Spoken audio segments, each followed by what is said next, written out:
Good afternoon and welcome to RCA's Industry IQ with Matt Stavish and Katie Billick.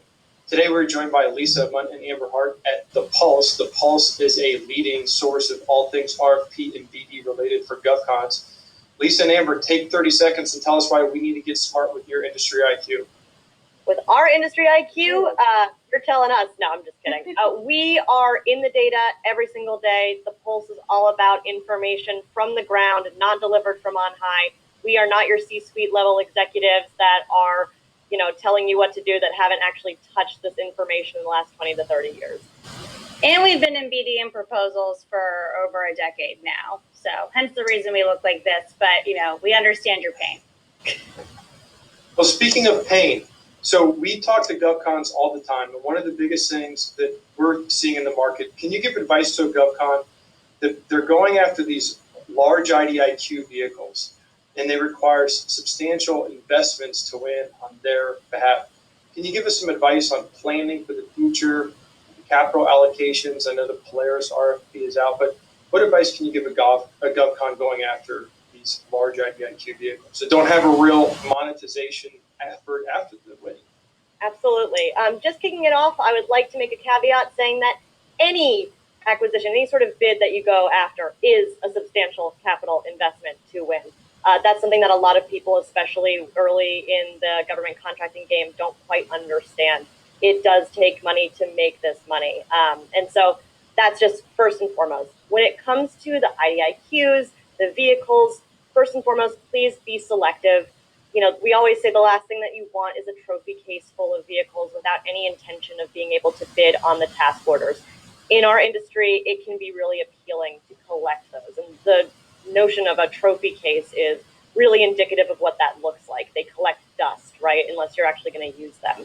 And also know that not all vehicles are created equally. You should research funding and usage to make a determination if it's actually worth that capital investment. I remember an Amber Hart at an event talking about the usage of VETS and VETS 2 and what that was going to look like, to a lot of people's dismay. Yeah, so, to go on with that dollar value, right, and understanding that there's a difference between a ceiling value and an actual value of a contract, but something a little bit of a different twist that you should be doing, if you're going after and you're the capture phase for this larger vehicle, or even if you're in the throes of the proposal, what you should be doing also is having someone also working on the capture for the task orders or the call orders. You need to be looking at who are your federal buyers. You need to be communicating to them that you're going after this vehicle. You need to be identifying work that you can pull under that vehicle, because, it's up to the government to go out and sell these things, but it's also up to you. If the government can go out and sell them, so can you. You can bring work to that vehicle, and, that helps bolster not only the vehicle usage, but helps you get something out of it. So, coming to a vehicle and expecting all the work to be done for you, you don't want to take a passive approach. You want to be also bringing work to that vehicle, and you can start that as you're looking to pursue the larger vehicle. Well, and on that note, as far as new vehicles and finding new customers, obviously, because we're still doing this virtually, not a lot's changed.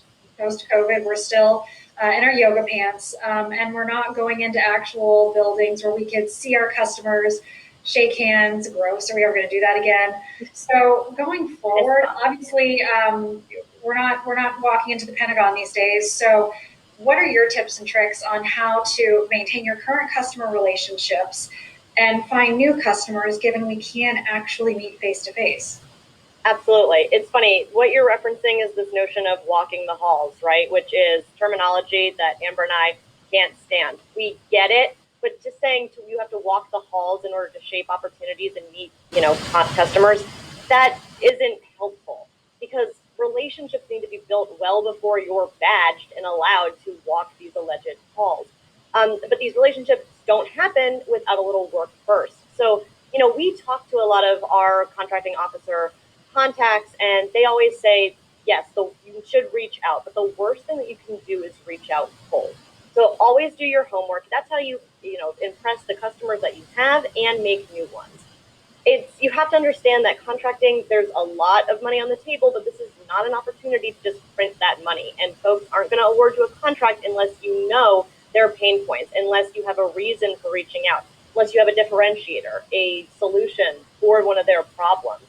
So, when you reach out, you should have an understanding, some sort of foundational notion of what issues that agency, that office are going to be up against, even that program that year.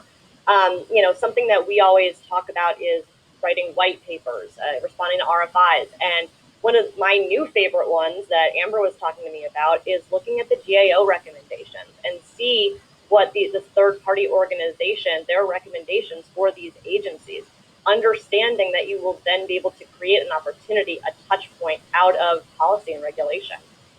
And we live in a time where things are a little weird, but there's so much opportunity with that. If you live in DC, unless you're flying all over the place, right, you can only meet in DC. And there's a lot of federal buyers here, but there's also contracting officers everywhere. You have West Virginia, you have people in Ohio, you have people in Texas and California and Florida. And so what is so great about this opportunity is the ability to be virtual with those customers. Everyone's reading stuff these days, right? News, Twitter, I don't know, Reddit. Everyone's reading stuff these days. So why not go ahead and create a 20-minute informational webinar about a knowledge, about artificial intelligence, machine learning, quantum computing, transportation in the trucking industry for vaccines. Why not create, a 20-minute webinar talking about these solutions, the technology, and then also using that time to sell a little bit of what you're doing, right? But actually making it informational and telling the customer at the end of this webinar how they can get a hold of you, the solutions you have to address this. But it's a great way to be educational at the same time. I've been seeing larger companies do things like demo days. We actually did one on our sales side. These are really easy things to do. Everyone's at home. It's great to get on a telephone or video call with the customer and try to direct sell. There's a lot going on these days. They're humans too, so creating some content around a certain subject matter while also telling them here's how we can help you learn more about us and make it fun. A 20-minute video. It's a great way for someone to watch, take a little break from that reading, but also learn, and then let them reach out to you. Social media is a huge tool these days, as we've all seen. And there is no shortage of government customers on social media. So putting videos out on your social media channel, interacting, allowing them to interact with you that way is a great way for you to be walking the halls. And I think that's something that should carry on, even past this pandemic. And before anybody out there says, oh my gosh, typical millennials telling us to use social media, the rules have changed when it comes to how we can communicate with the government. They're on there. Twitter especially is a treasure trove. Trust and believe there are opportunities there. So we know how to get in touch with our customers and contracting officers. We can employ all these next level social media things where we're not day trading on Robinhood off of Reddit posts. So give us two quick insights. What is the magic 8-ball to Biden administration? We know the government sales cycle is really long. Like I should be planning years in advance. So how is this landscape going to slowly change and I don't get left out in the cold? There's going to be a couple things. Obviously time will tell. There's been a lot that's happened just within the transition. Based on his platform, we can potentially see increased contracting opportunities for small businesses, particularly with socioeconomic set-asides, 8A, native firms. That's definitely something that could impact our industry. And not a Biden-specific reason, not an administration-specific reason, but, CMMC is definitely going to be impacting everyone, obviously, especially as it sneaks into the civilian agencies like DHS. I say sneak. I know that they've told us that it was eventually going to hit civilian side too. I don't know if people were ready for that quite this early. Yeah, and things like, that don't have anything to do with the Biden administration, but currently with the FY21 Omnibus and NDAA, over 15 agencies got a boost in their funding, So, people look at the past 4 years and you might be thinking because it was a GOP administration that spending went down except for the military. That's not true. We're riding an all-time 10-year high here, and funding has gone up in discretionary funding. In FY21, there's about $633 billion to go around right now. So that's something to look for, and I don't think that's going to slow down anytime soon. You can also look for agencies like the EPA and CDC and agencies that maybe have taken a little bit of a hit the past 4 years to really come back swinging. I'm thinking of HUD and some places at Treasury, where they're going to get a real boost from the leadership coming in that have real solid plans. I think that's one thing that we're discounting. It's contracting officers that put out the money and spend the money, but it's the leadership that really pushes these missions and pushes the requirements and kind of puts their hand on that throttle.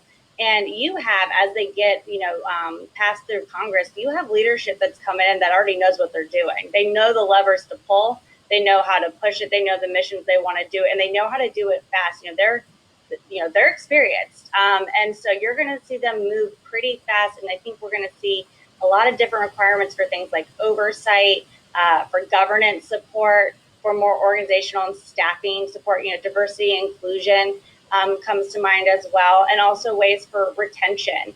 Staffing, in the FY21 omnibus, and again, this doesn't have much to do with the administration, but I think this is going to be a big push. They touch on a lot of the federal workforce being diminished. And so while that doesn't really help government contractors, directly, they're looking to hire internally. They're going to need help staffing. They're going to need help coming up with staffing plans, where to find these people, retention plans, things like that. And that's stuff that they outsource. And so I think we're going to see a lot of that kind of working on themselves internally, self-care type of needs coming through this year. And then going forward, I think you're going to see a lot of hard-hitting initiatives where contractors can get involved, like cancer research, going to Mars and the moon, things like that, where I think we're gonna see some far-reaching things where as the government hopefully bolsters themselves up, we can get back to maybe doing mission support. Awesome. Well, thank you, Lisa and Amber, for joining us on the RCA Industry IQ. Matt Stavish and Katie Billick with Republic Capital Access. Look forward on our LinkedIn page for more updates on our Industry IQ as we try to make ourselves and you a bit smarter in GovCon. Thank you.